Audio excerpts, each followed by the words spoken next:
fight AIDS! Act up, fight back, fight AIDS! Act up, fight back, fight AIDS! All right! Rise and resist! Rise and resist! Rise and resist! Rise and resist! All right, thank you everybody for coming out today! My name is J.W. Walker. I am so proud to be your MC for this part of today's action.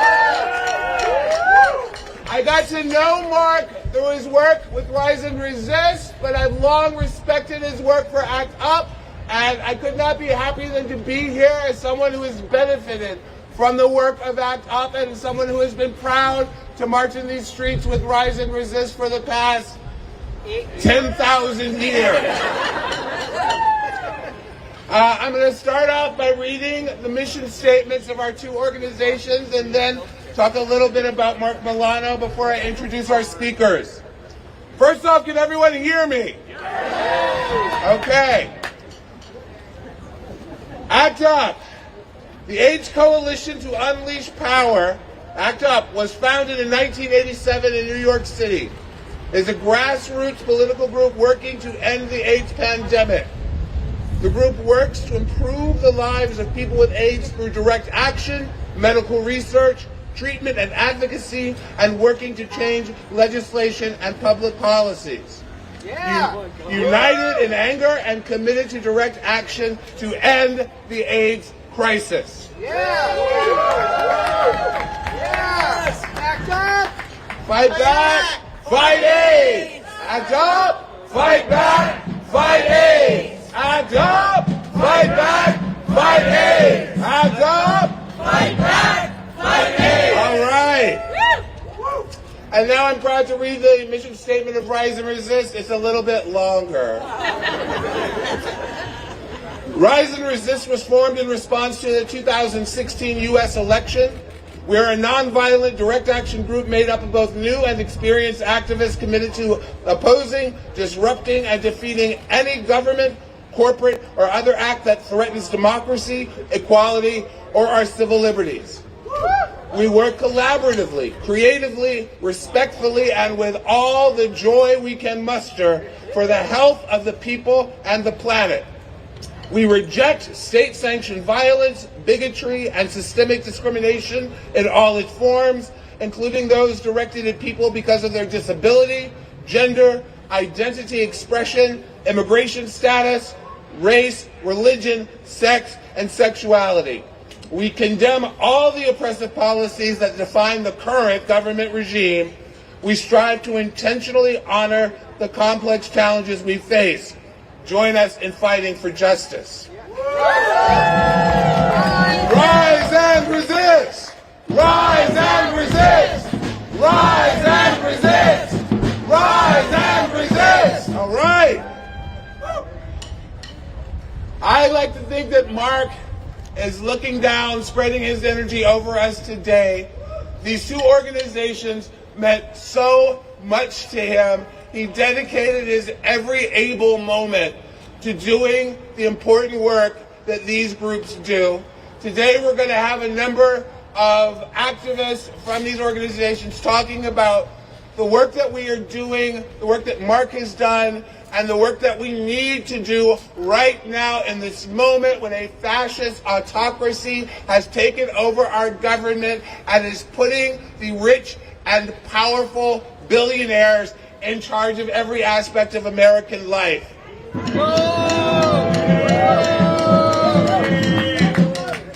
I'd like to call up our first speaker, someone who I have been proud to know for almost 30 years. A powerful activist and advocate from Popular Democracy. Please welcome Jennifer Flynn Walker.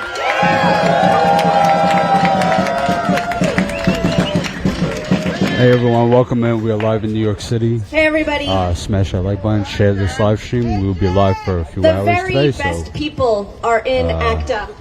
And around. I mean that, not were in ACT UP. because what ACT UP built doesn't belong to the history books. It belongs to us right now on this street, in this fight. That is the tradition that we stand in today. And I want to take a moment to honor one of the people that carried that tradition on his back when it would have been so easy, so many times, for him to rest and recover and take care of himself, and so easy to walk away, but he did not. Mark Milano. When ACT UP was at its height, Mark was there. And when the crowds thinned, when the meetings went from hundreds to dozens to a handful of people in the room, Mark was still there. He never left. He understood something that all of us in this work need to tattoo on our hearts. You don't fight because it's easy. You fight because it's right. That's right. Mark was at every protest, and when he was there, you knew he was there, because Mark Milano had the loudest voice in the room.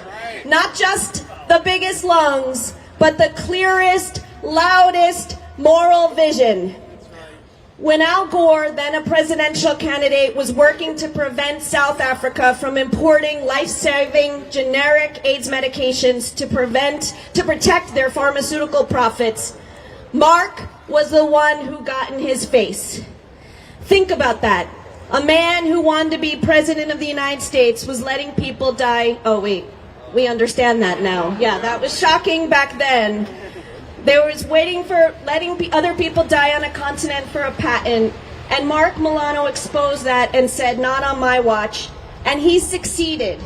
He disrupted then presidential candidate Al Gore's first campaign event, and he helped force a reversal. People in South Africa and around the world are literally alive today because Mark showed up loud and refused to back down. And I can still hear Mark Milano screaming louder than anyone else, "ACT UP! Fight back! Fight AIDS! ACT UP! Fight back! Fight AIDS! Fight AIDS!" My name is Jennifer Flynn Walker, and I'm the chief of the Fight Back team at Popular Democracy. We're a network of 48 of the most badass community organizations in this country. We come from different places, different fights, different front lines, but we're connected by a single belief that power doesn't give up anything without pressure, without disruption, without people like Mark Milano who stay in the room when the room gets small and raises their voice even when the powerful would rather not hear it. I had the honor of working very closely with Mark while I was at Health Gap, another organization that he dedicated his seemingly endless time to. He took the time to teach me the science behind HIV medications. He took the time to teach thousands and thousands of New Yorkers about HIV medications. And just last year, he called me up and he had a series of phone calls with me to teach me about the importance of investing in retirement funds because he was worried that I wouldn't have any money as I was getting older. ACT UP taught us that the most radical thing you can do is to refuse to accept that people are disposable. Mark deeply believed that every single human being was worth fighting for, and he never stopped, even when his own illness made it difficult for him to do so. He showed up over and over, time and again. He put his body on the line. He called other activists to check in. He never gave up on any of us, and he never gave up on this fight. He was a proud media whore who reminded us that it is critical for everyone to hear every single thing that we have to say. Let us carry that lesson into the fight that we take on for housing, for healthcare, for workers, for immigrants, against ICE, for people in Gaza, for everyone in the system who the powers that be have decided don't count. A lot of people thought that ACT UP would go away, and it hasn't. We are here today. The powers that be, Donald Trump, MAGA, think and hope that we'll go away. We won't. The spirit of Mark Milano will not let us. Thank you to each and every one of you who are in the streets today. You matter, and I will fight for you like Mark fought for all of us. Act up! Fight back! Fight AIDS! Act up! Fight back! Fight AIDS! Thank you. Thank you, Jennifer Flynn Walker. One of the first major actions that Rise and Resist did was an action at the Trump International Hotel and Tower. Save Obamacare, Trump care makes us sick. It put us on the front pages of newspapers and websites all over the country because we took a powerful stand against him.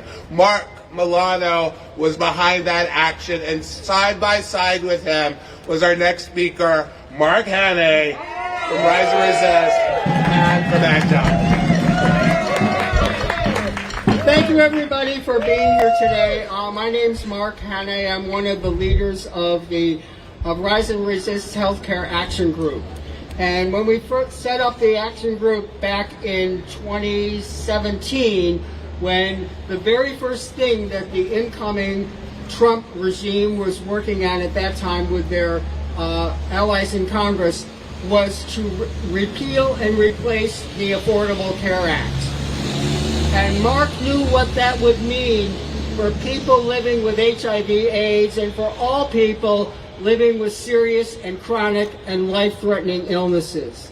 So he organized this action in the Jean-Georges restaurant at the Trump International Hotel, where people went in on a Sunday brunch and ordered food and sat down, and at a certain point, they all stood up and started coughing. It was called a cough-in. And on the way out, they chanted the phrase, "Trump care makes us sick. Trump care makes us sick. Trump care makes us sick. Trump care makes us sick. Trump care makes us sick." And he and the people who were undertaking the action walked out to a crowd of 300 people and press that was being covered. And as Jay was saying, the coverage went all around the world. And this was even before they had taken office. It was before the inauguration. The next thing that Mark got involved with, there were many things, but I'm just going to cover a few of them. Working with Rise and Resistance, he and a few people somehow managed to get into the VIP visitors section at the Trump inauguration in 2017. And at a certain point, they stood up and started yelling. I don't remember the chant because I wasn't there. But you elected a fascist. We all screamed. Oh, you elected a fascist. Okay, that's what he screamed, and it completely disrupted the proceedings. All the press sort of navigated there. I mean, that was one thing. Jennifer talked about Mark being a media whore. He absolutely knew how to grab the media's attention. And that was another event that happened. The third thing that he did was with us was once the machinations started in Congress to actually begin to repeal the Affordable Care Act, we launched the Save Our Healthcare campaign. And one of the things that we did is, with a whole number of groups here in New York City, we did a action in front of the federal building downtown where the offices of the Center for Medicare and Medicaid Services exist for this region. They are the entity under Health and Human Services that manages and runs the Affordable Care Act marketplaces.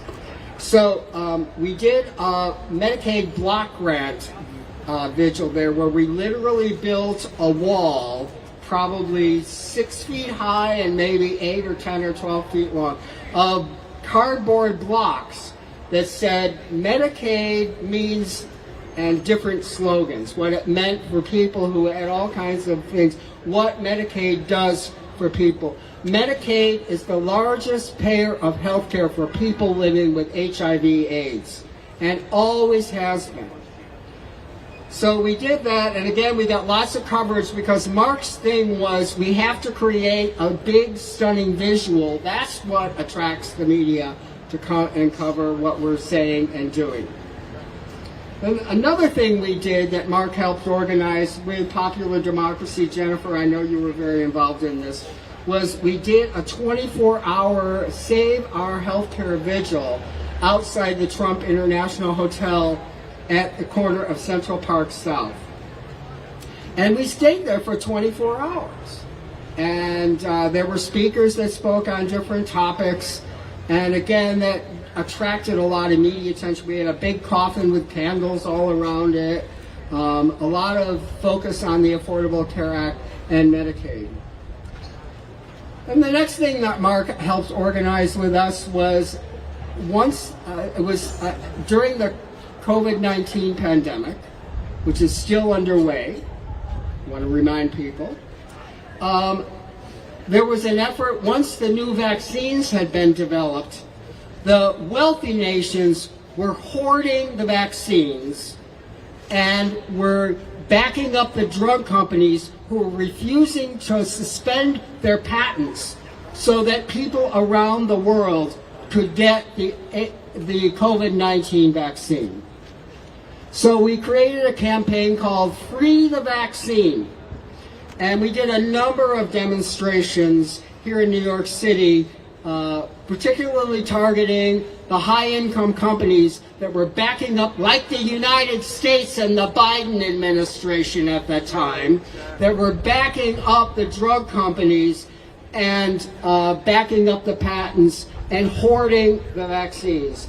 And so Mark created this gigantic syringe that must have been 6 or 8 feet long, made out of cardboard, that said on it, "Free the vaccine." And every time we carried that through the streets of New York here, we had doctors and nurses in scrubs that were carrying that prop.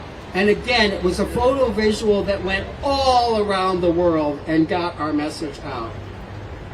And then the last time I remember being with Mark in a protest was probably about 2-3 years ago, when the new Medicare prescription drug price negotiation program was starting to be enacted by the then Biden administration. And the drug companies hired law firms to take them to court to try to say that the government negotiating drug prices for people on Medicare, which Mark was on Medicare, had gone on Medicare at that time, was a violation of the Constitution. And so there was a National Day of Protest where there were protests outside these law firms that were representing the plaintiffs. And some of the protests were outside drug company headquarters. So we held one. We happened to have one of those law firms. The name escapes me at the moment, but it was down in the World Financial Center. And we had a bunch of people there. We had banners and signs about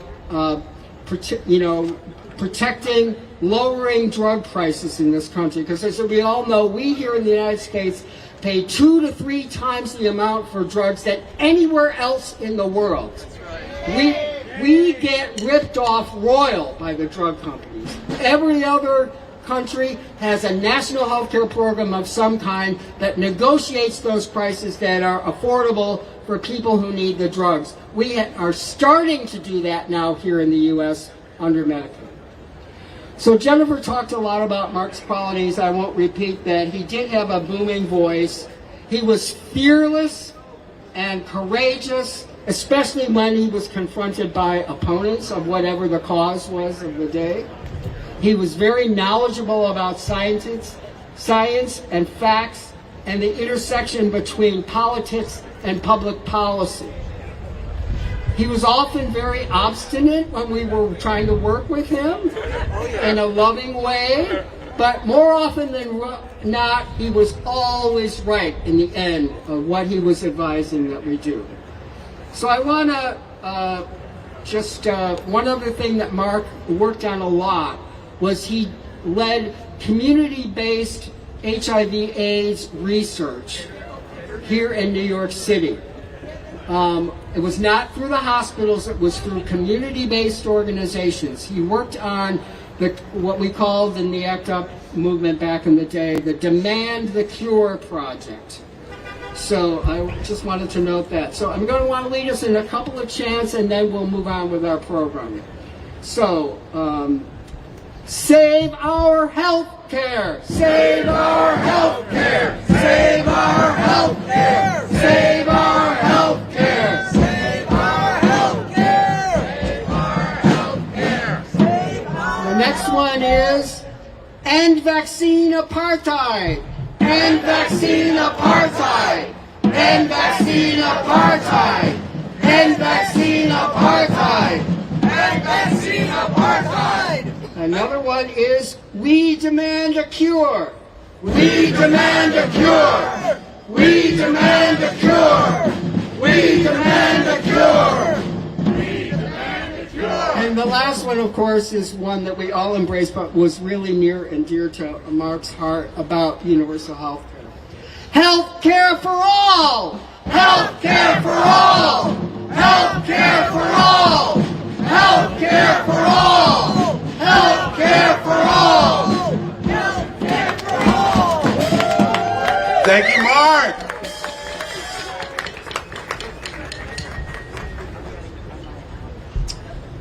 I was one of the people here who had the honor of attending Mark's wedding to his beloved Jerry. Time is meaningless since COVID, so I'll be damned if I can remember what year it was in. But their love shone through that evening. It was a beautiful thing to behold. And now I'm very happy to welcome Jerry up for this next portion of the rally.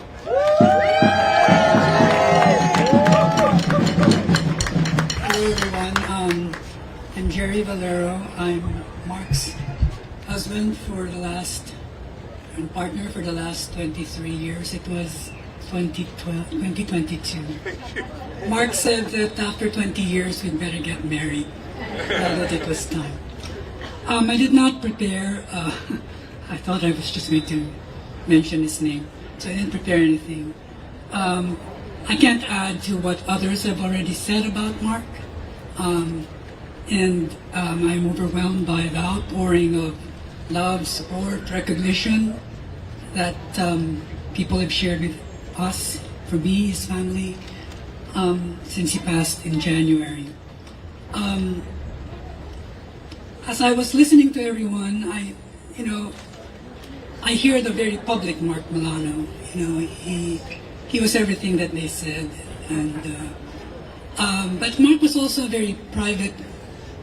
Had a private side to him, and a very gentle side to him, and maybe that's the part that he shared with me. Mark was, in addition to the activism, Mark was an educator. He worked for ACRIA, various AIDS organizations, and he took very special interest in the people that he would advise. He would run seminars for people with AIDS who don't know how to talk to a doctor. He believed in empowering them so that they just don't accept what they're told. And late at night, people would call him. And Mark would always spend the time. He never wavered in sharing that part of him. To the very end, Mark wanted to be a part of the movement, the progressive movement, the movement to fight for rights, for human rights, whether it's AIDS, whether it's fighting a fascist government, whether it's discrimination.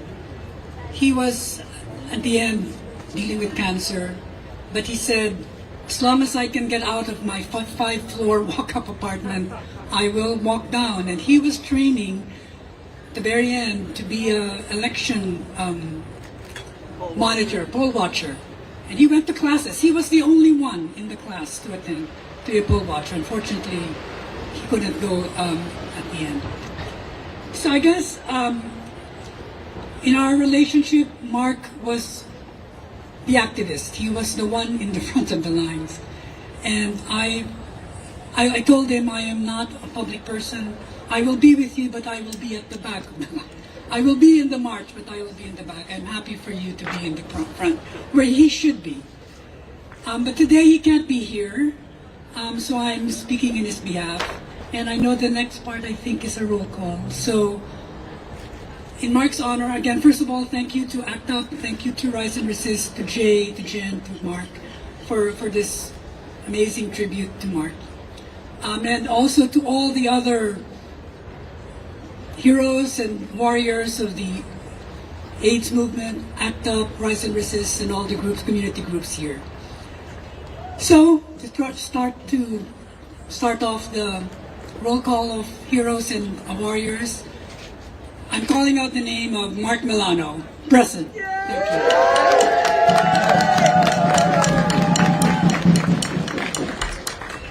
I'm going to call out the names of some of our warriors that we've lost in recent years. And what I'd like for you all to do is to respond, we remember you.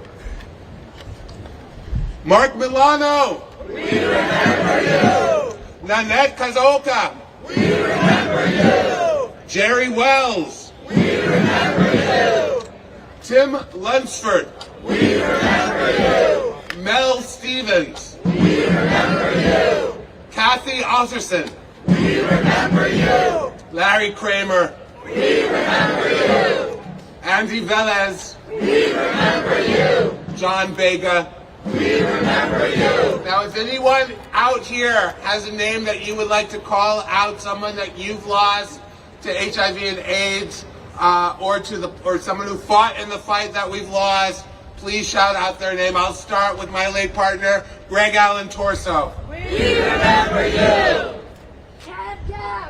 We remember you. We remember you. We remember you. We remember you. Titus Melton. We remember you. We remember you. Robert Reiger. We remember you. Rex Wasserman. We remember you. Bill Zwickler. We remember you. Tina Cho. We remember you. Dr. Paul Farmer. We remember you. Dr. Sonovan. We remember you. Sally Cooper. We remember you. Jeffrey Greenback. We remember you. Stanley Burke. We remember you.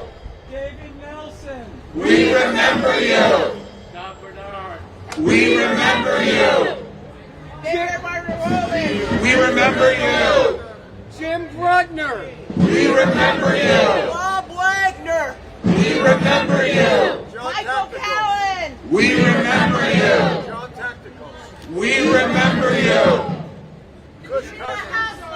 We remember you. We remember you. David Camacho. We remember you. Sandra Vreeland. We remember you. We remember you. Bob Grafsky. We remember you. Sylvia Rivera. We remember you. Keith Kyla. We remember you. Bob Kohler. We remember you. David Wonderovich. We remember you. Damian Martin and Emery Hetrick. We remember you. Pedro Zamora. We remember you. Dennis DeLeon. We remember you. We remember you. We remember you. Max Robinson. We remember you. Elizabeth Glazer. We remember you. Elizabeth Michaels. We remember you. Joseph Sonovan. We remember you. Jose Jimenez. We remember you. Sergio Cortez. We remember you. Carlos Zambrano. We remember you. Alden McKeon. We remember you. Greg Maya. We remember you. Joseph Linder. We remember you. David Wonderovich. We remember you. We remember you. Spencer Cox. We remember you. Arthur Russell. We remember you. We remember you. We remember you. We remember you. Keith Herring. We remember you. Vito Russo. We remember you. Dana Smith. We remember you. Randy Schultz. We remember you. Kathleen Cadet. We remember you. Harold Pickett. We remember you. Dean Johnson. We remember you. Carlos Martinez. We remember you. Elizabeth Taylor. We remember you. We remember them all. We remember them with joy. We remember them with respect. We remember them with commitment to keep this fight going.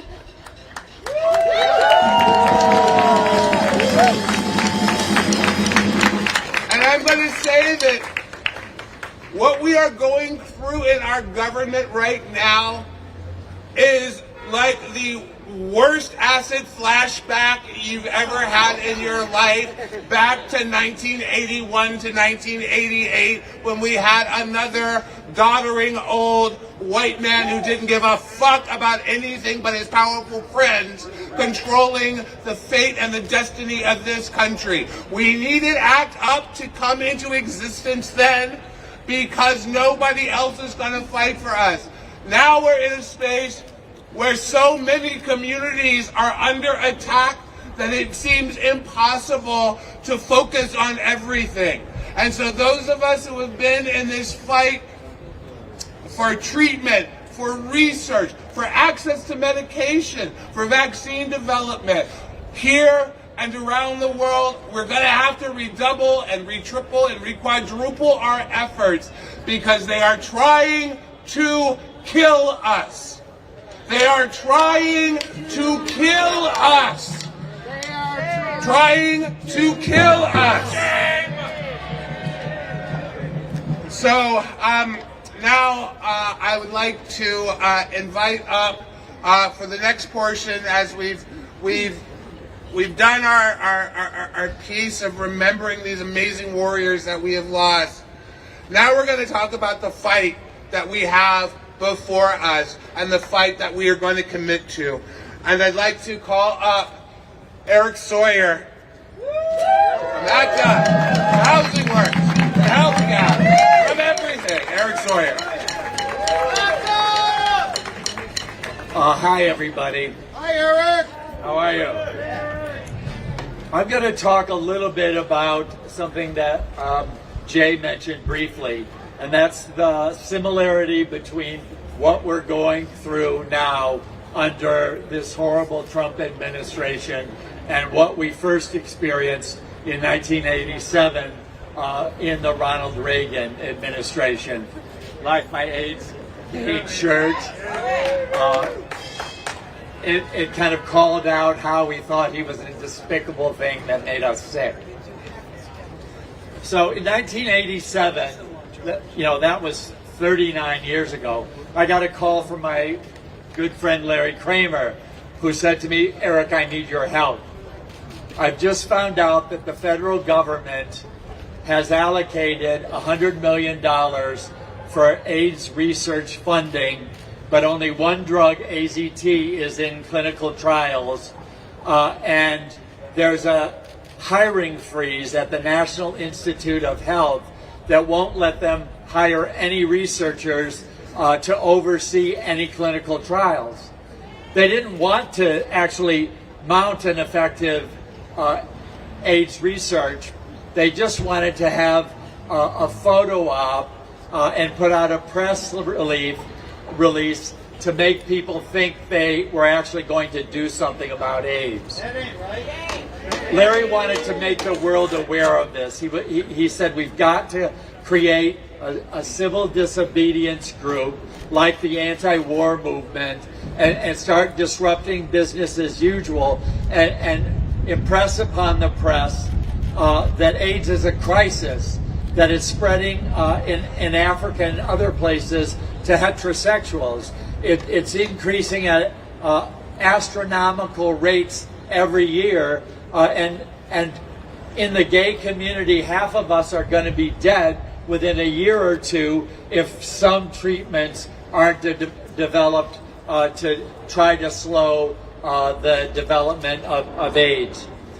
He said he was going to give a speech at the LGBT Community Center just over that big white building there, and he was going to call for a civil disobedience organization to be created, and wanted me to bring some friends together to go and stand up, raise our hands, volunteer to help him plan the first demonstration. And he already had it in mind that we would go to Wall Street and target the pharmaceutical companies as well as the U.S. government, because they were complicit in not doing any research to find treatments for AIDS. Now you might ask yourself, why was this happening? Well, there's kind of three major reasons.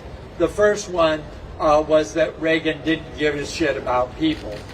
In a cabinet meeting, he was asked, shouldn't we be doing something about this HIV problem, this AIDS stuff? And his comment was, why? Aren't the right people dying?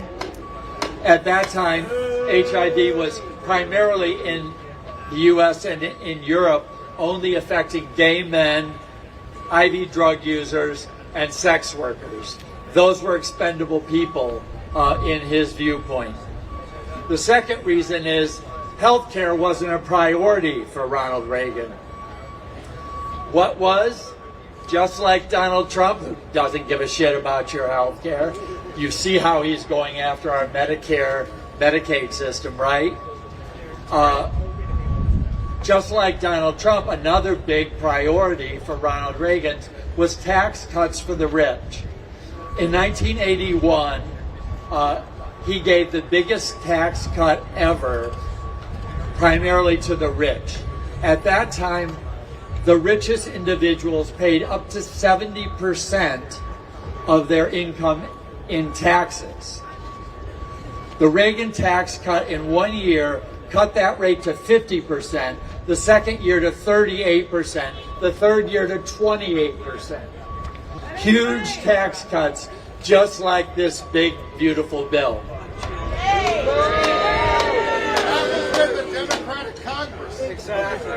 That's true. That was with a Democratic Congress. Thanks for pointing that out, Andy.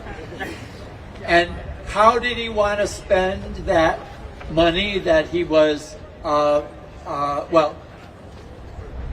we know he wanted to give the tax cuts to the rich so they didn't have to give us as much money. But he also did dramatic budget cuts to the federal budget. He cut health care. He cut social services. He didn't want to hear anything about education or anything that provided services to the rich. But what did he do? Star Wars. He increased the Department of Defense budget from under $350 billion a year to over $600 billion a year. So from under $350 billion to over $600 billion. Almost doubled the defense budget, just like our brilliant leader in Washington now. Now, you know that we started ACT UP to try to create a sense of urgency and let the general public know that something had to be done about the AIDS response. And we were pretty effective in creating a global AIDS response. When we started looking in 1990 at global AIDS funding, the only funding that was coming out of the U.S. government was USAID funding, and it was $116 million. We fought for generic AIDS drugs to be produced because part of the reason why that budget was so small is the federal government would only spend money on prevention. And we knew that prevention and treatment were inseparable, and to mount an effective AIDS response, people had to get first access to opportunistic infection drugs like TB, like KS, like the AIDS pneumonia, like thrush, things to treat malnutrition and wasting illnesses, because those were the things that were killing people with AIDS. And the treatments for most of those things were old drugs that were generic and really cheap. The only antiretroviral drugs that were developed at that time, when we started in '87, only AZT, came on the market shortly thereafter. It was followed with 2 or 3 other D drugs, DDI, D4T, DDC. But none of those drugs were being sold or were available in the developing world because they cost as much as $10,000 per person for 1 year supply. And so we fought for generic AIDS drugs, and Mark and others have talked about the fight against Al Gore, who was helping to prevent South Africa from developing an AIDS Medicines Act there that would allow their robust generic AIDS drug or their robust generic pharmaceutical industry from issuing a compulsory license to develop generic AIDS drugs.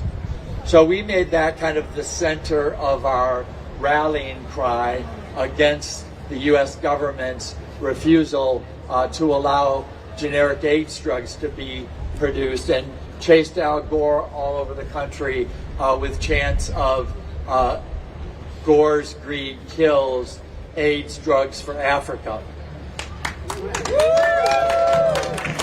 We got generic AIDS drugs, and by working with Congress, we helped issue an error where George Bush II came up with the PEPFAR program, the President's Emergency Preparedness Funds for the AIDS Response. That's considered to be the most successful global development and global health program ever.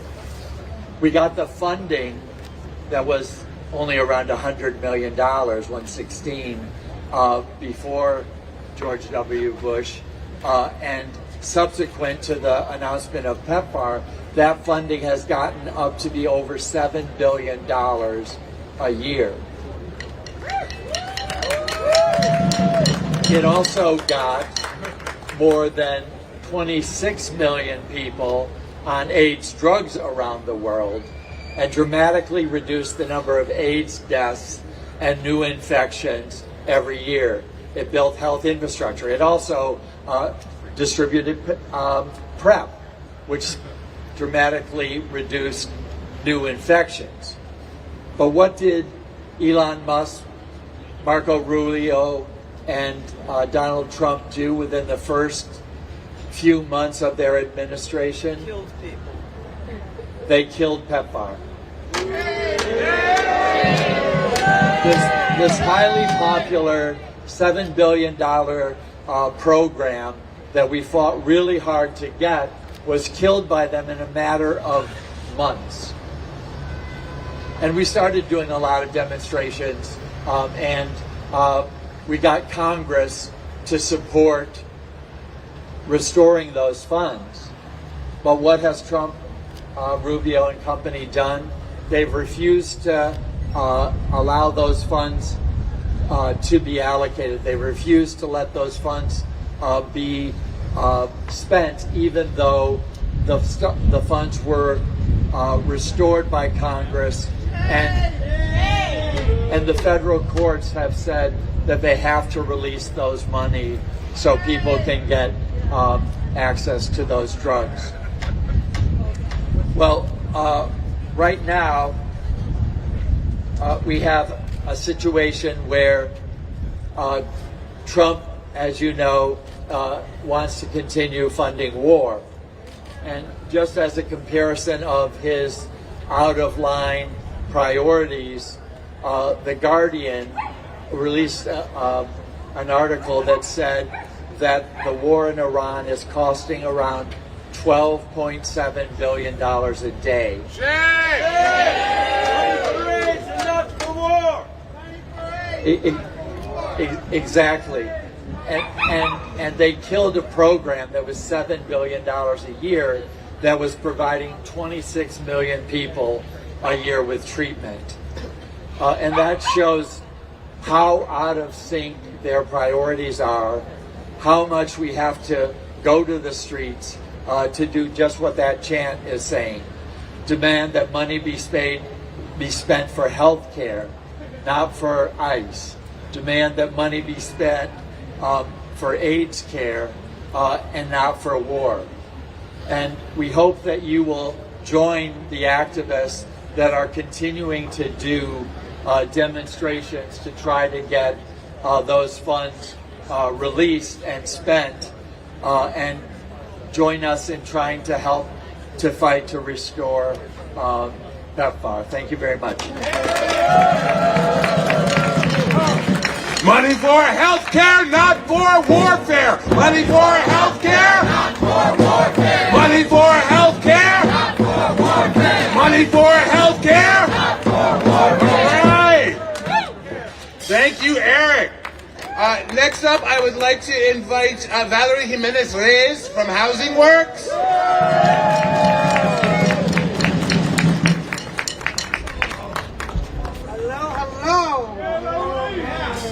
Hi everyone, I am Valerie Reyes Jimenez. I am the city organizer with Housing Works, and I stand before you today as a survivor. If you didn't know, Housing Works was born of ACT UP. We came out of the Housing Committee, and that was in 1990, and I walked through their doors in 1991. I want to thank Eric Sawyer, Ginny Schubert, Charles King, and Keith Kyler for opening those doors. And because they decided to do something about it instead of waiting for them to do something about it, I had somewhere to go, and I found people who cared. I've been living with HIV since 1981. I had an AIDS diagnosis in 1989, so yes, even women got AIDS back then at that time. And my son was 1, my daughter was 6, and now they're 38 and 43. So not only that, they told me I wasn't going to see my son turn 2, right? But I am a grandmother of a 23-year-old and a great-grandmother of a 9-month-old. So, you know, in 1992, I took my first international trip with ACT UP, and I heard old-timer Alden McKean. He had been HIV positive for a handful of years, and he said that he was a long-term survivor. I had to ask what that meant, but once I learned what a long-term survivor was, I knew that that's what I wanted for myself. So just recently, on March 12th, I celebrated 61 years of life, right? Every birthday, I love birthdays, but I love mine especially, right? And every birthday feels like I'm saying a big fuck you to the virus and to all of my haters. So if you're my hater, I thank you very much. You help me stay here. So I will tell you, and you know, big fuck you to the government this year, right? So science has kept me alive. Medical advances have kept me alive. Medicaid kept me alive for decades. And your hope and your support have kept me alive. But budget cuts will not keep me alive or will keep any of you alive. War won't keep any of us alive. A government that doesn't give a damn about us and will not keep us alive.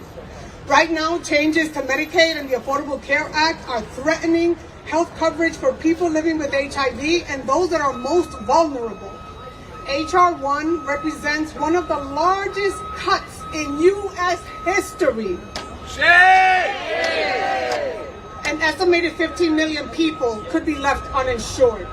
And that includes hundreds of thousands of people with the virus. And we know what that means. Interruptions in antiretroviral treatments, reduced access to PrEP, lower viral suppression rates, destabilized providers, rising costs, more lives at risk, more HIV deaths, and that ain't right. That ain't right. So these numbers are incredible. They're like, what?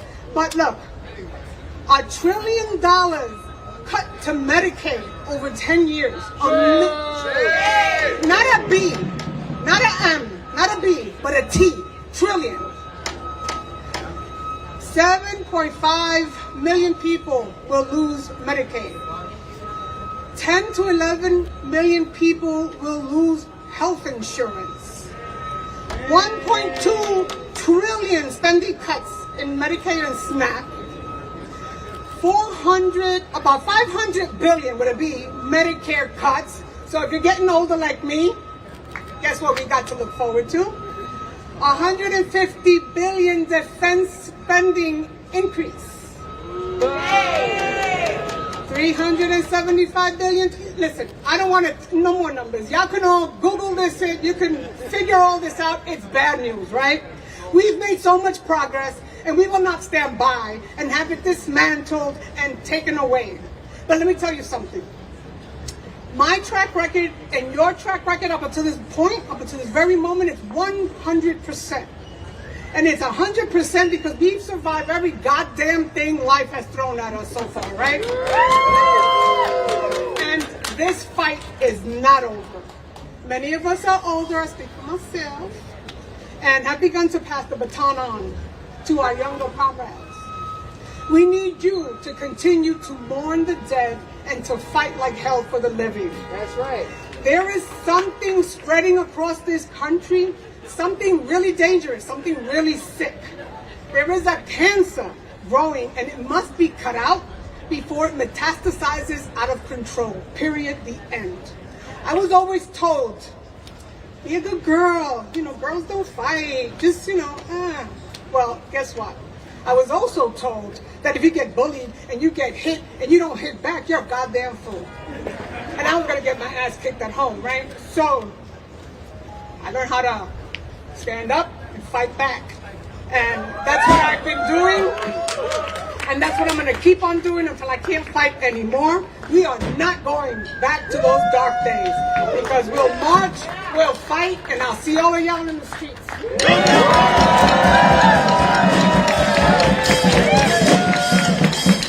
When our health care is under attack, what do we do? Okay, now, today, on this 39th anniversary of ACT UP, we are going back to the original response to that call and response. It didn't start out stand up, fight back. How did it start, ACT UP veterans? Say that again. When our health care is under attack, what do we do? When our health care is under attack, what do we do? When our health care is under attack, what do we do? When our health care is under attack, what do we do? That's right, all right. Thank you. Act up, fight back. I'd like to call up Maxima from Make the Road.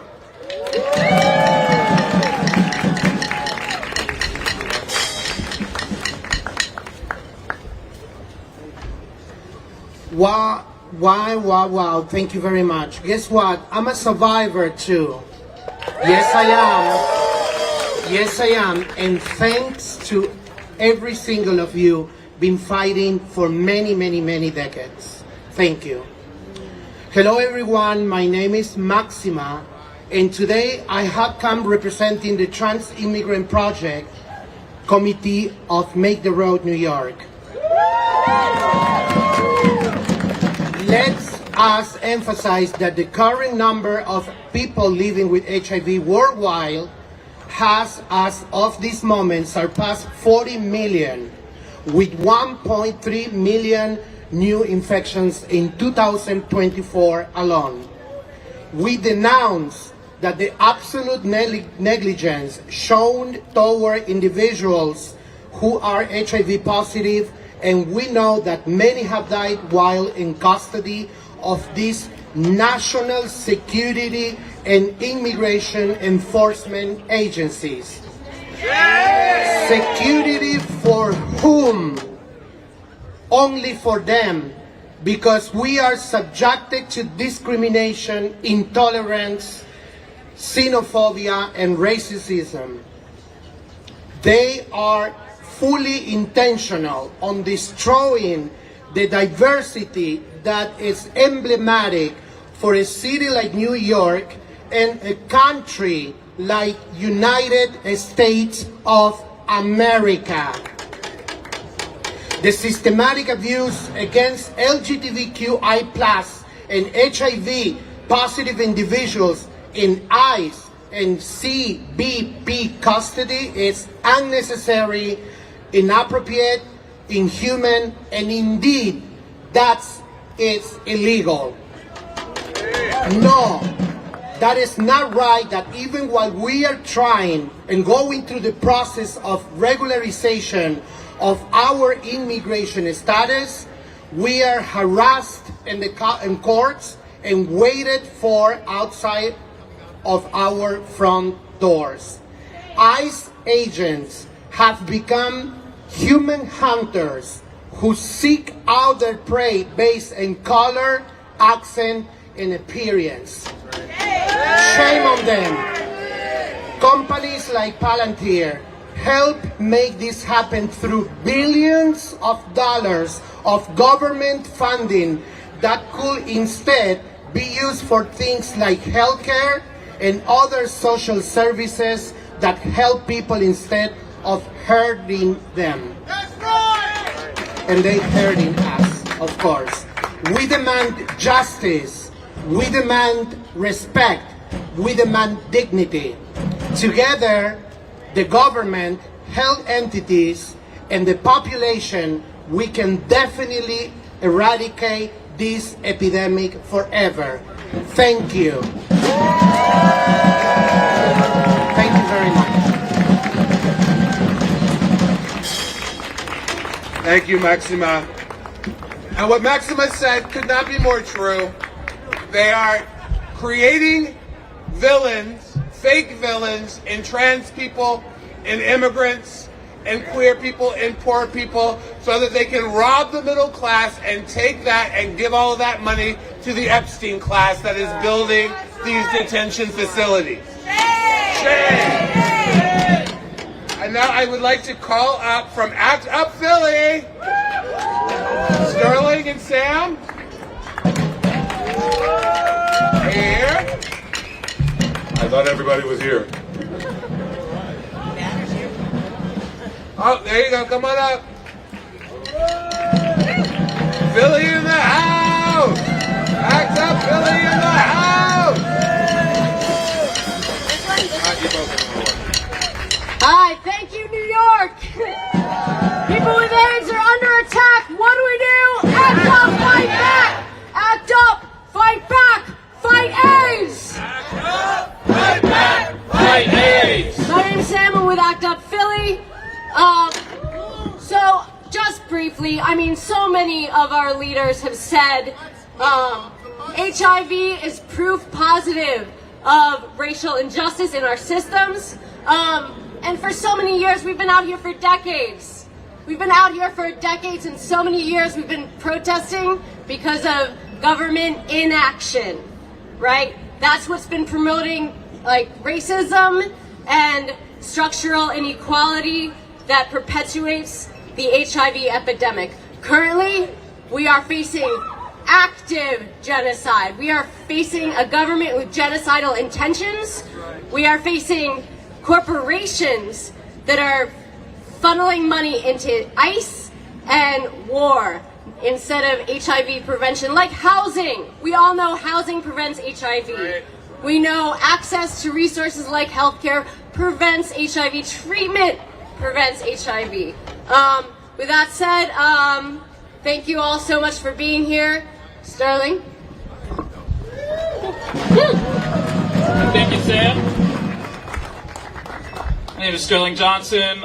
I'm from Act Up Philly.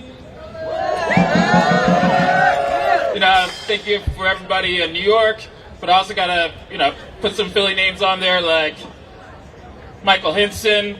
We remember you! John Hammond. We remember you! Ooh, Kiyoshi. Kiyoshi. Yeah, I mean, there's so many more, but, we're here to talk about racism and white supremacy and how that's still alive with every single policy that was put before us. Generally,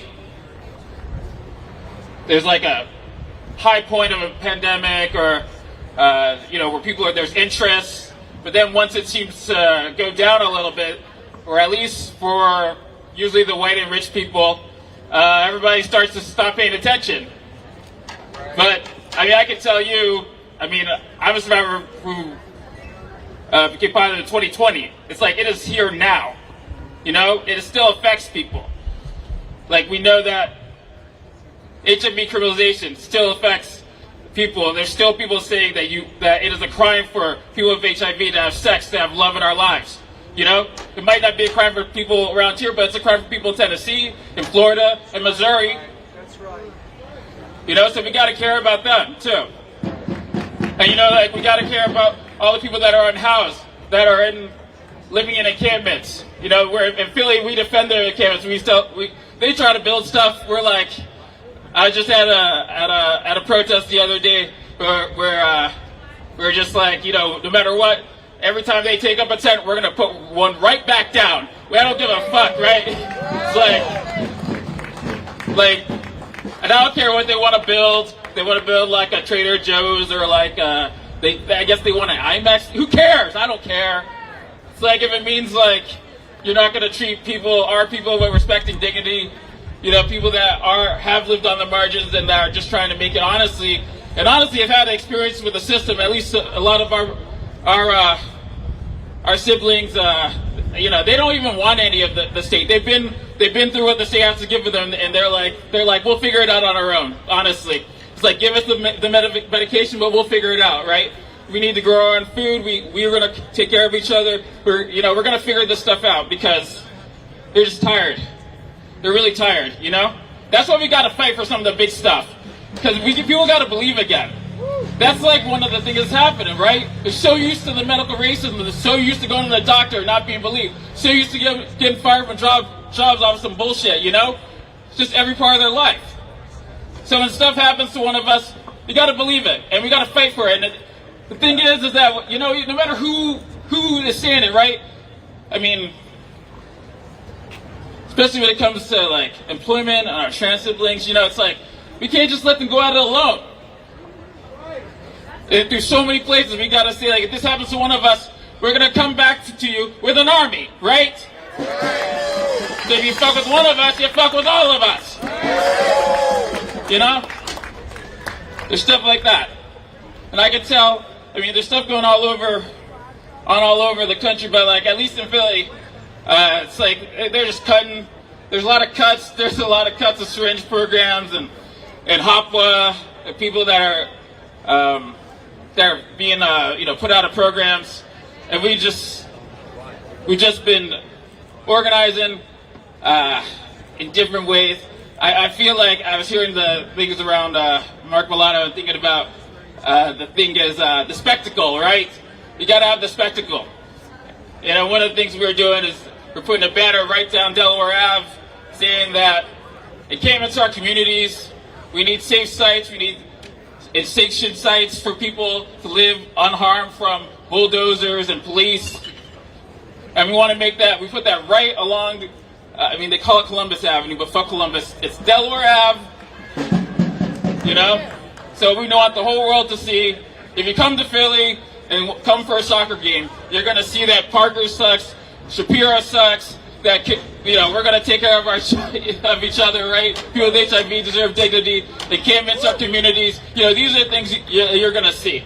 And I really liked it. It's like, and I guess one of the last things I want to say is, regardless of race, I love all the people that have been committed to undoing white supremacy, and all the other, male supremacies, all of those, but especially white supremacy.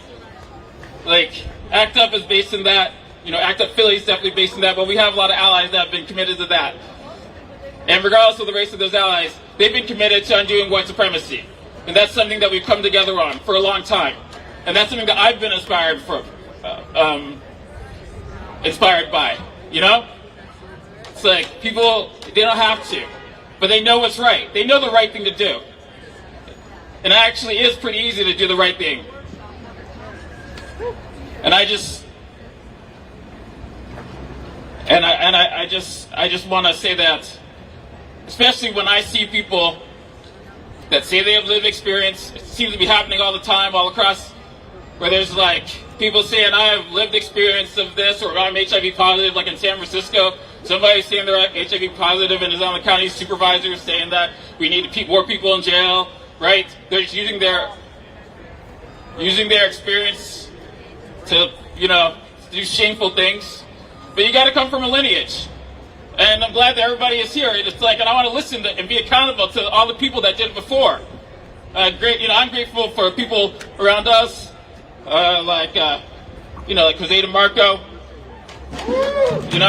It's like, so you can listen to them, so you can be held accountable. Those people aren't held accountable by everybody. So we lean into that, and we say, it's like, why do you do the things you say that we do? Why do we do it? Because we know we got to look at our community when we go out, right? When we speak in front of the cameras, we got to talk to a bunch of people that are going to, if we say something out of line, they're going to say, what the fuck is wrong with you, right? So I just want to say that, it's like, I'm just really proud that we come from this lineage, we come from all the people that are here, just really proud to stand with all of you and to continue to do it, and bring more people into this, bring more and more people into this, especially at this time when they are using so much money, so much death is happening, But I will say, things are becoming quite clear, and they're making it quite clear for us. We got the last thing I want to say, but it's the example, at least in Philly, is it's like we got University of Pennsylvania that's funding the construction of robot dogs. These robot dogs, their innovation center, right? They give them tax breaks. These robot dogs. It's like, what's the through line? It's like they're used in Gaza, used in Palestine, they're used on the border, and then they're also used in our neighborhoods. So it's like, come on. I don't need anybody to let us, they tell us the connection, right? I don't need any paper about it. So we know the enemy. The enemy is becoming quite clear. So let's get together and let's do it. Let's take him down. Thank you.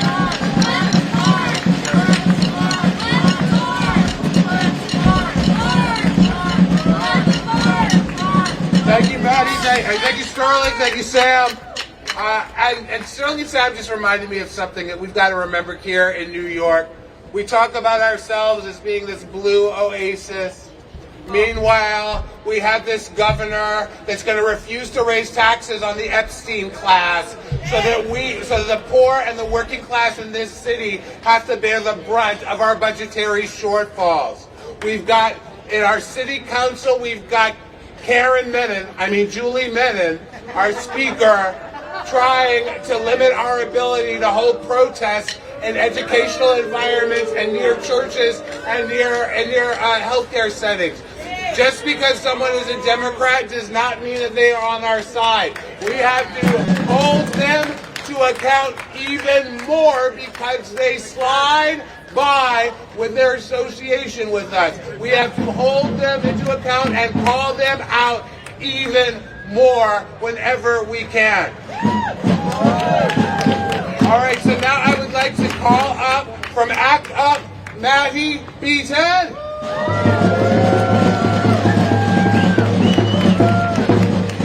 Hey, lovely. Let's give it up for Act Up Philly. I'm Maddie Beaton. I'm part of the Trans Working Group. And I want to talk about something a month ago that is very present with us today. So on February 17th, members of Act Up New York, Act Up Pittsburgh, shout out to Act Up Pittsburgh, we joined an action led by Gender Liberation Movement in front of the HHS building in Washington, D.C. to protest the cruel and deadly policies designated to cut trans care nationwide. We gathered with parents of trans youth, care providers, and movement leaders. Quoting the brilliance of co-founder of GLM, Raquel Willis, who led the action, we were there to submit our public comment. I'm going to need you for this one. When trans youth are under attack, what do we do? When trans youth are under attack, what do we do? 25 of us were arrested after being held for 12 hours.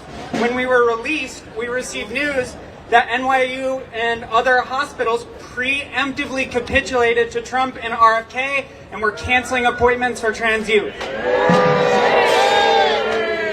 Parents who were with us learned of their kids' appointments being canceled after we were released. This is in violation of the New York State Constitution, and we know how deadly the consequences are. Here in this city, we celebrate and applaud Mayor Mamdani's move to appoint Director Taylor Brown to lead the Office of LGBTQIA+ Affairs. We also need statewide public support for healthcare. We need to pass the New York Healthcare Act and push for the creation of public clinics to offer trans care. Passing the New York Healthcare Act would reduce the dependence of the state on the federal administration, which is critical at a time when providers in New York are denying access to care for trans youth out of fear of retaliation by the current regime. The threat of withholding Medicaid payments to hospitals who provide care has had a devastating effect on trans youth in our city. The New York Healthcare Act would make healthcare more accessible to all New Yorkers.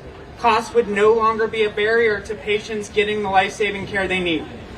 We need public clinics to fund trans care, HIV care and prevention, sexual health care, COVID care, so these essential services are not pawns of fascist power where private hospitals are over-eager to cut while they give money to Palantir.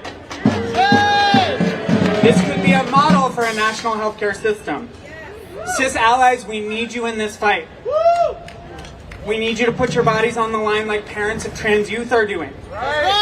We need you to donate to leading trans orgs. That's right. We need you to support the logistical steps for accessing care. When trans youth are under attack, what do we do? When essential funding for HIV research, treatment, and prevention is under attack, what do we do? Trans care is life.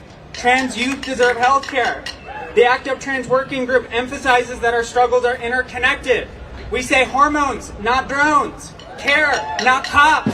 Health care, not warfare.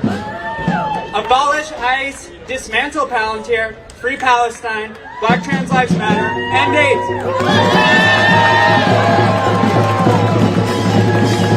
Yes, and now, Charlie Zebek from ACT UP.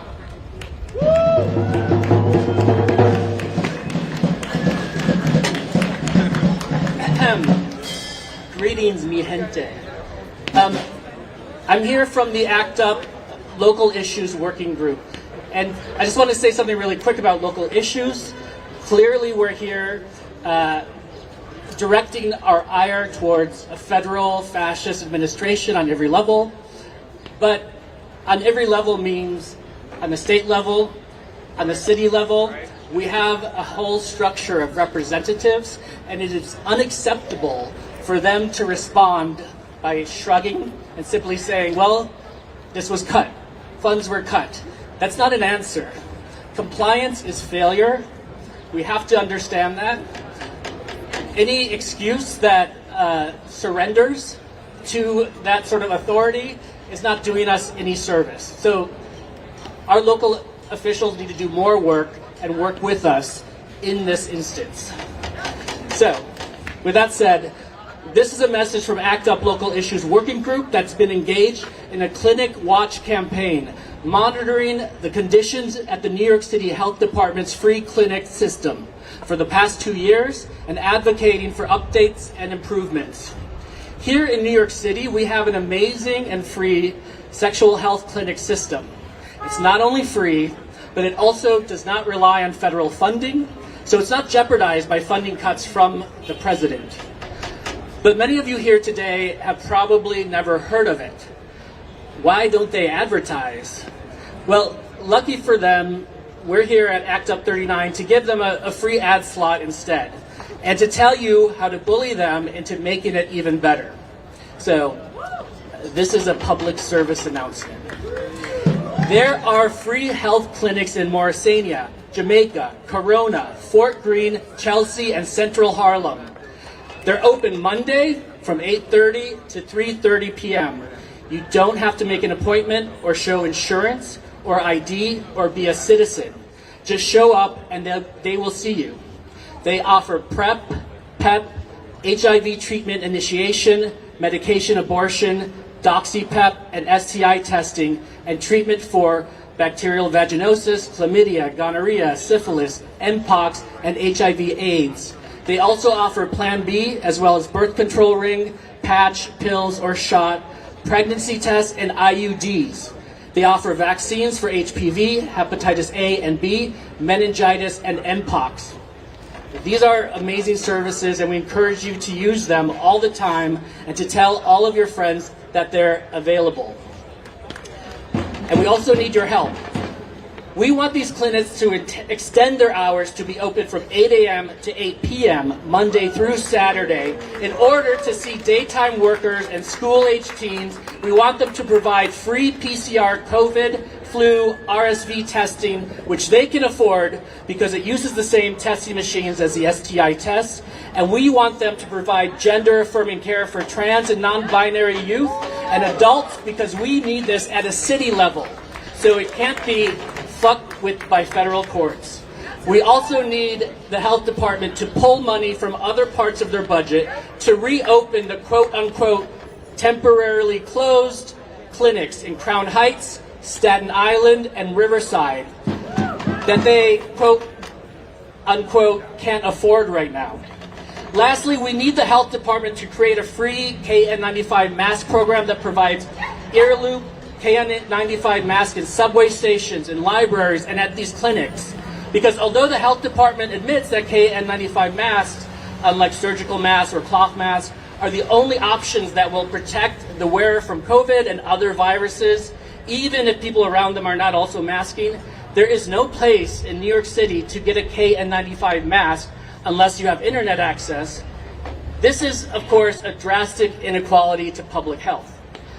So call your council people first thing on Monday, ask for these improvements to the free clinic in your borough. Check out our Instagram for instructions if you forgot already, but please do this because federal funding is fakakta right now. And we all deserve free and anonymous healthcare in our neighborhoods. And remember to use these clinics because they're not for the underserved, as they say. They are for every human being because we all deserve health care. Go to the free doctor regularly because you are worth it, Miss Thing. Okay, act up, fight back, fight AIDS. Thank you. It's almost time to march. Almost. We've got one more speaker, and then Ryan from ACT UP is going to come and get us ready to start marching, okay? So please welcome someone I'm very proud to have been arrested with in Washington, D.C., Dr. Runa Ray.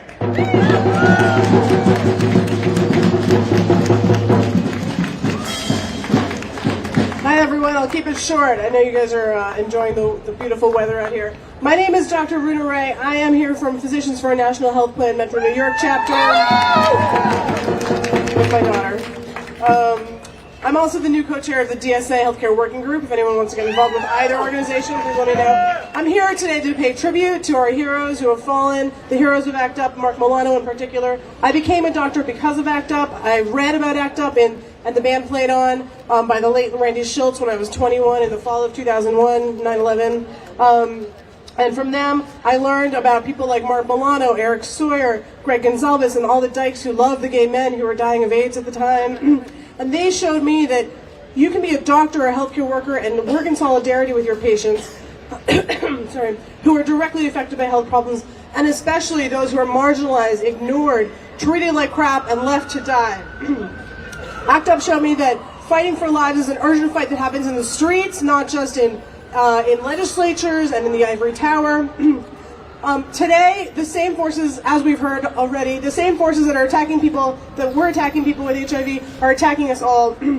Today, all of us are being marginalized, ignored, treated like crap, and left to die. I'm talking about the healthcare crisis that we are all living through, the fascist state, which we've heard about today already, The government, colluding with powerful institutions, billionaire corporations, are robbing us, and they have their eyes set on the biggest coffers there are out there. That is the healthcare system, Medicaid, and healthcare in general. Did you know that 60% of New York City is on Medicaid? There are billions of dollars there, and they are being robbed by these corporate billionaires. And they are using it to line their pockets and build the war machine, the ICE machine, the police machine. I am part of a statewide and national movement to win the New York Health Act and Medicare for All. These are policies that propose to create a system to ensure health care for all by eliminating the scourge of private health insurance companies that dominate both the private health sector and the public sector. Medicaid is largely privatized. Medicare is largely privatized. They are robbing us of our public dollars. So we can get health care. These bills propose that we can get health care for all, every kind we need. Believe it or not, vision, dental, hearing, reproductive care, abortions, medicines, mental health, gender-affirming care, long-term care, much more, everything you need without questions, prior authorizations, co-pays, etc. In the short term, we are all here to restore healthcare cuts to Medicaid, the ACA, Medicare, protect ADAP, Ryan White, restore HIV/AIDS prevention funding, protect and restore gender-affirming care. But how do we do it? How do we win? We have to build power to take healthcare, all of healthcare, not just those programs, not just those crumbs that we've been given. We need to build healthcare, build the power to take healthcare back into the hands of people, into the hands of the public. We need to pass the New York Health Act and Medicare for All to build public power for healthcare, for education, for the things our society needs to take care of people, and not for the war machine. We don't need war in Iran. We don't need war in Gaza, Sudan, Venezuela, Cuba, anywhere else in the world that the American war machine is trying to pick a fucking another fight. I'm tired of it. They're robbing us of health care to kill innocent people, and especially children. We need to abolish ICE, release all the ICE detainees, close the concentration camps, divest from the military-industrial complex and Palantir, which we're going to hear about next. We need to get Palantir out of New York City health and hospitals. Did you know that our public healthcare system here in this city invests millions in Palantir, which is part of the surveillance state fueling the war machine? Can you believe it's been 39 years of ACT UP already? We need ACT UP and all of you today more than ever. Universal health care, not Palantir and warfare. Money for health and education, not for war and occupation. Money for health and education, not for war and occupation. Money for health and education, not for war and occupation.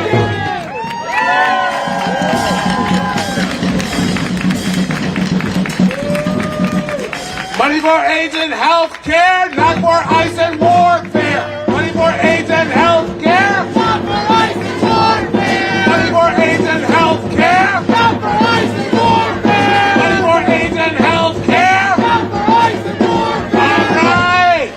Now let's invite up another one of the cross-pollinators between ACT UP and Rise and Resist, Ryan Foster Casey, who's going to send us off marching. Hey! My name is Ryan. I'm a member of ACT UP New York.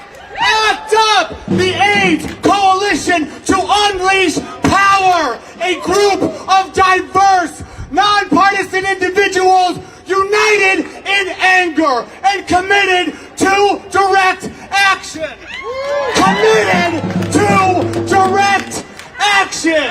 Committed to direct action to end the AIDS crisis. And that is exactly why we are here today. The AIDS crisis is not over. It was predicted that the AIDS crisis would end by the year 2030. But that is no longer our reality under MAGA fascism. So truly, thank you. Thank you for gathering here today to honor ACT UP's 39th anniversary for the fight that they put down 39 years ago. They went to Wall Street and they demanded to get the drugs in their bodies. Right. Okay. It's imperative that while we're here, I recognize where we're standing. We are at St. Vincent's Triangle. It is an homage to St.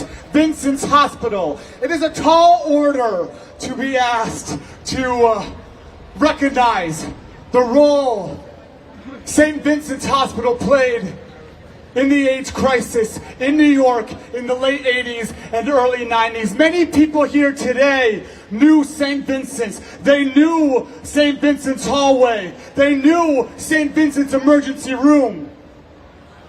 Many of our brothers and sisters in this fight took their last breaths at St. Vincent's. And now, just across the way, across 7th Ave, that's where St. Vincent's Hospital stood tall. And now, it is luxury housing and a fucking Starbucks Reserve. We are united in anger.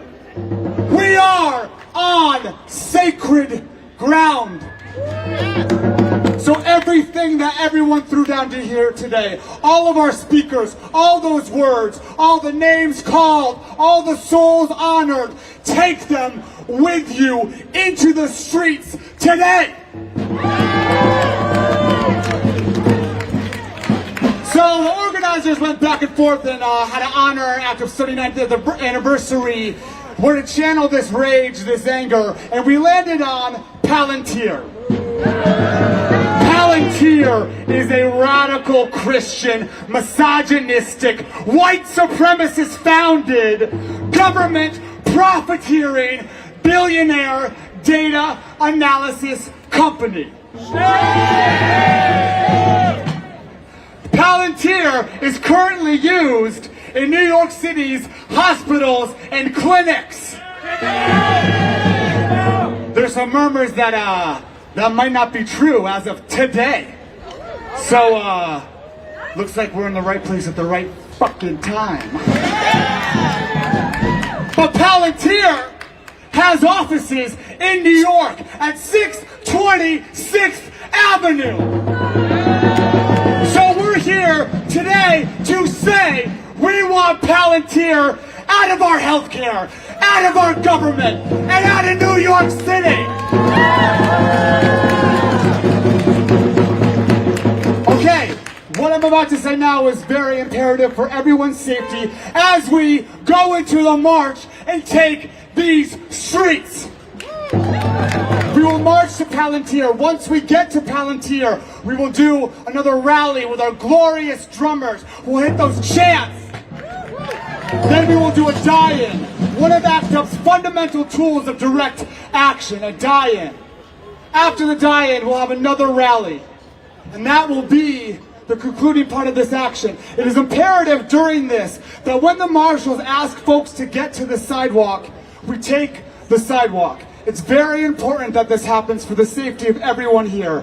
When the moment comes, and you'll know when it arrives, to go to the sidewalk, take it. And again, everything that we called upon in this space, everyone we called upon in this space, the fight against fascism that we are taking in this space right now, bring it with you. Bring it with you and take it to the sidewalk and chant. Chant. All right, who's ready to march?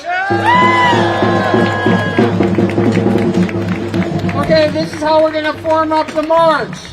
At the front of the march will be these two banners for our theme for today.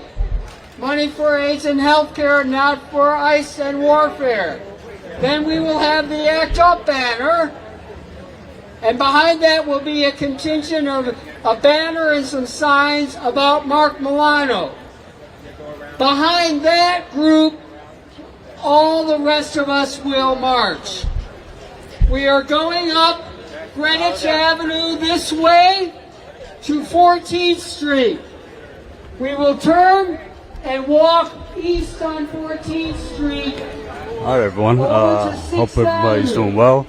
When we get to 6th Avenue, If you haven't done so already, smash the like button and get this live stream out there. Like I said, there's another part to this. So they are going to be marching to Palantir now. We will get to some interviews along the march. But it's a beautiful day out here in New York City. This is my first live stream with warm weather, finally, after 3 months in I almost said Michigan, in Minnesota. 3 months out there in the cold. I got frostbite. My fingers are healing, not completely healed, but so the fingernails fell off and now they're just growing back, but it's still difficult to use them fully. But yeah, I'm so much happier now that it's warm. I could function a lot better and work a lot better now. So yeah. If you appreciate our coverage on the ground, it's going to be a busy week coming up. We got No King's March next weekend. So make sure you are subscribed. If you want to support us and keep us on the ground reporting on these important stories, please go to statuscrew.com/join. Sign up for as low as $5 a month. That's 16 cents a day. And then we have other tiers that you can join and support us for however much you want to support us. Super chats are greatly appreciated too. So thank you all for your support. And we cannot do this work without you. So thanks again.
I'm also a survivor with HIV for 14 years. I am the director of organizing the Housing Works, which is an organization that was born out of ACTA. It was important for us to be out here not to just celebrate the 39 years of advocacy, but to also remember the fight continues. We are still fighting for Medicare. We are still fighting for spending cuts, and that's why we are here today. How do you feel about trillions of dollars going to war and destruction and death instead of healthcare and housing and everything else that people have been asking for? It's always a no-brainer. We always have to choose healthcare over hurting, killing, and destroying other communities across the country. We can't afford another war, but we can't afford to save these people. We can't afford vaccination. We can't afford to make sure that 15 million people continue to receive health care under Medicaid. What does it say about our government basically not caring for the people that make this system run? We are the batteries that keep this country going and keep the system going, but we can't take care of ourselves. That's right. It's important that we pay attention to who we elect. We were making great progress, but with the shift in administration, so much is at stake right now. So it's important, right? Not that we just continue to put people in office, but that we actually vet people, that we actually build coalition, and that we hold people accountable when they're in office. What would be your message to lawmakers, Democratic, Republican, who are failing to act in this moment and do something for the people and stand up against a fascist regime? Yeah, what I would say is healthcare is universal. We saw the crisis in the 80s and the 90s with HIV and with AIDS, and we saw how each and every one of us were connected. And the same is true when we got hit with COVID-19. We were reminded how all of our health is interconnected, right? And so you may not be impacted by these cuts now, but I sure know that you are impacted, or someone you know will be impacted by these cuts. So when you go into office, not only do you represent us, but you are us. You are just as close to being impacted by this disease as anyone else in this country. Excellent. Is there anything else you'd like to share? No, just continue to fight back and let's end the AIDS epidemic. Thank you very much. Thank you.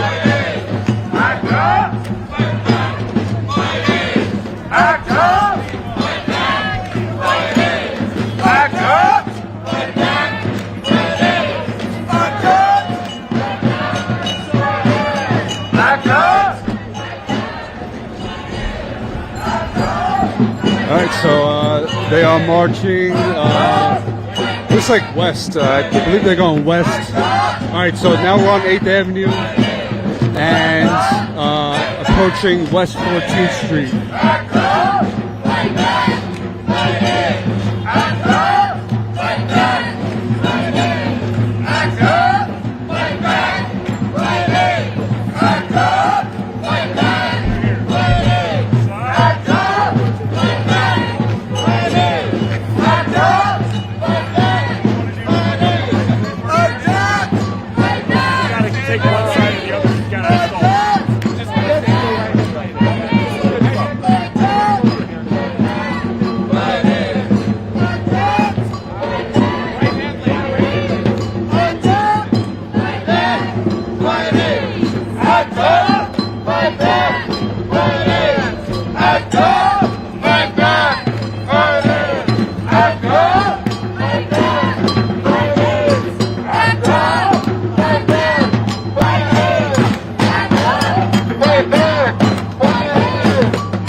Walking on the newly paved street.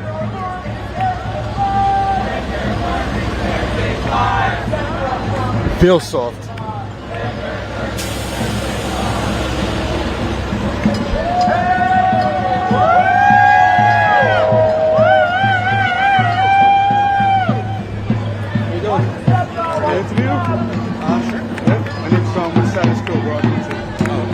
Tell me, what was important for you to be out here today? I felt really icky about everything with ICE and immigration lately, and it just feels good to be doing something about it. Yeah. What are your thoughts? I was invited by a friend, so. How do you feel about your money going towards death and destruction instead of healthcare, housing, and things that we need? I hate it. Yeah, that's why I'm here. Any message for lawmakers who are failing to act in this moment? Maybe show a little humanity and empathy. Thank you very much. Thank you.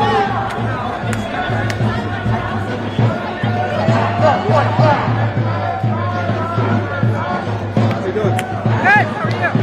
My name is Jon with Status Coup. What? Status Coup?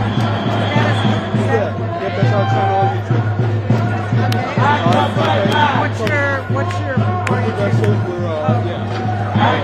Yeah, you can look this up, but just kind of tell me why it was important for you to be out here today. Why am I here? Yeah, why did you want to be out here? Why was it important? I am devastated by this war and what it's going to cost the American people. They're asking for $200 billion now, and they're taking away health care, and they're preventing food on the table for poor children. It is absolutely a travesty. And I think we have to be out here in large numbers to push back against that. And I feel it's very important. I'm going to be out here today, I'll be out here tomorrow, and I'll be out here next week. And saying the same message. We need health care, not warfare. We need affordability and food on the table, not guns and bombs. It's shameful, and it's a horrible state of affairs. Absolutely. Do you think Democratic lawmakers, Democrats are doing enough in this moment to fight back against the Trump regime? No, not at all. They are still operating as if it's business as usual. It has not been business as usual for years. We need a new generation of people who are willing to fight. And I'm hoping, that maybe this November we not only have a blue wave, but we have a progressive blue wave. And I already see some younger people, and there's an organization called Run for Something that really puts up younger, more progressive candidates, and they're doing a really good job of getting some new folks in the mix, and I'm going to do everything I can to help them get elected. Ultimately, our best weapon is the ballot box, and as long as we have a reasonably free and fair election this fall, I think we can start to get ourselves out of this mess. But, it takes a week to destroy things, and it can take decades to build them back. But we have no choice. We have to do it. We have to do it for ourselves, for our children, for our grandchildren, and for everybody we care about. It's the only way forward.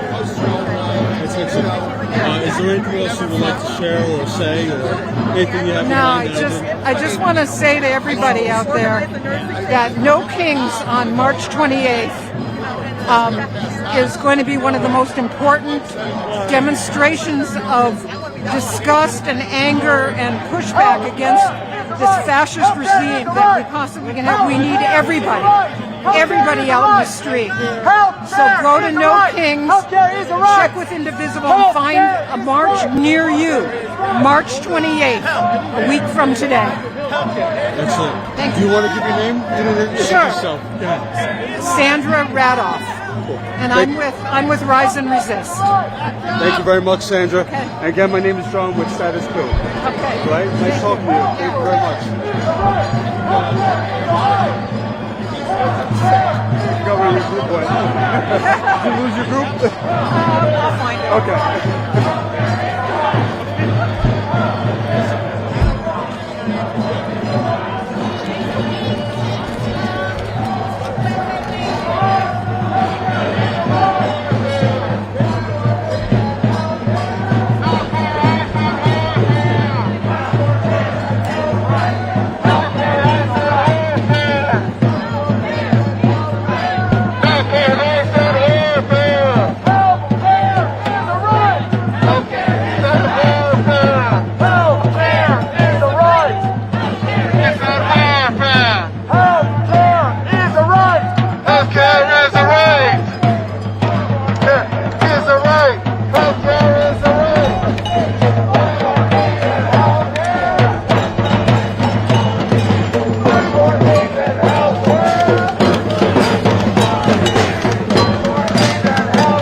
guys, I want to point out, do you see Fox, CNN, MSNBC, any of the networks? Do you see anybody out here walking with the people, interviewing them, giving them a microphone? Because I don't see anybody. All I see is independent journalists and Status Coup, of course, the only ones live streaming and reporting on actual stuff that's happening.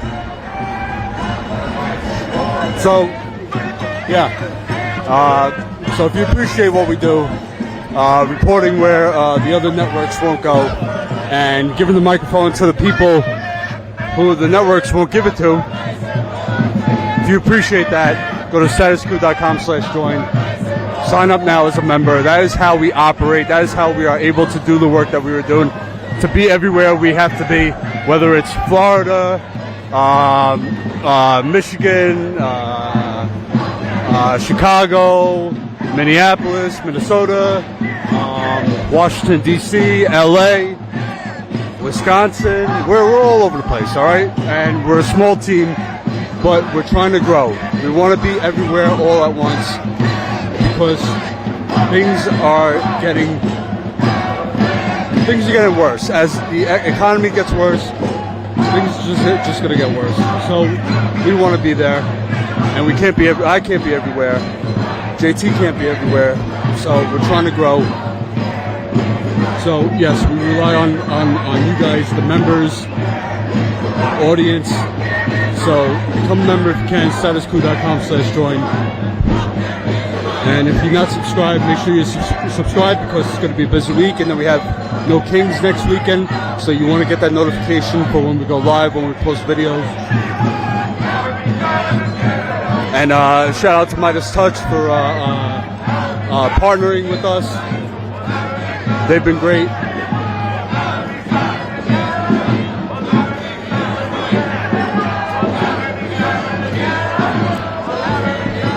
And also shout out to Andrew Mercado Media over in Minneapolis. He's been doing some work for us as well while I'm home resting and healing and being with family after 3 months of being away from all of it. So shout out to Mercado Media. Thanks, bro. I'm sure I'll see you soon. All right, so they are marching down. We are going east towards. This is West 14th Street. They are heading to the Palantir offices, and where they're going to stage a die-in.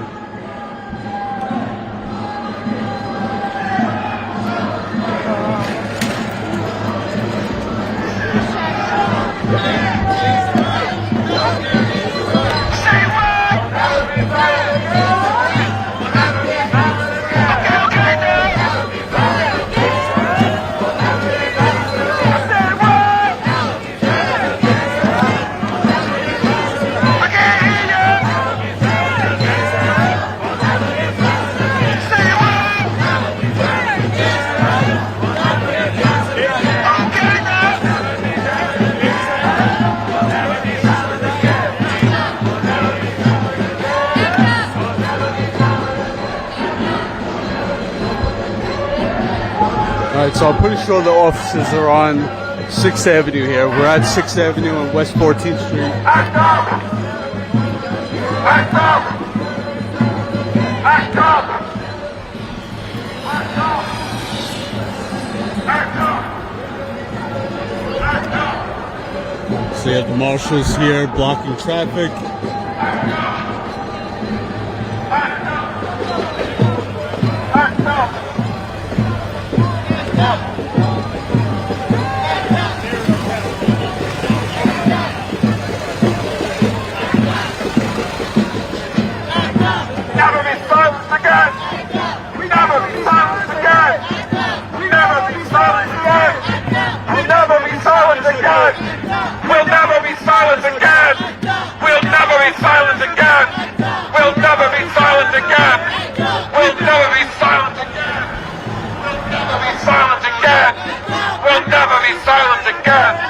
We'll never